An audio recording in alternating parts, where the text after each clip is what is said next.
The experiment below shows blue copper 2 sulfate crystals being placed at the bottom of a beaker containing water. So this is blue copper 2 sulfate crystals, and of course copper 2 sulfate crystals can dissolve in water, it's soluble. After a few minutes, the blue color solution starts to absorb in water. So you actually see as the copper sulfate begins to dissolve, okay, the water is also turning into blue color. It's going to start dyeing the water into a blue color. Which of the following is the most likely observation of this experiment? So when particles of the solutes get in between the particles of the solvent, so in this case the solute is copper 2 sulfate crystals or copper 2 sulfate particles.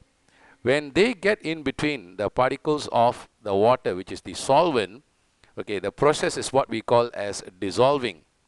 The particles make use of their internal energy to move from one place to another. Of course, where the blue copper 2 sulfate crystals are, that's the position where the concentration of the copper sulfate is greatest, and for the rest of the water, okay, the concentration of copper sulfate in that space is lesser. So obviously the copper sulfate crystal is going to dissolve and spread into the rest of the liquids. So that's what we mean by the particles use their internal energy. We don't have to heat, we don't have to do anything. They will use their own energy to move from one place to another place randomly. Therefore, the objective of this experiment is to, in fact, demonstrate this, to show the motion of the particles in a matter. So hence option B is the correct answer.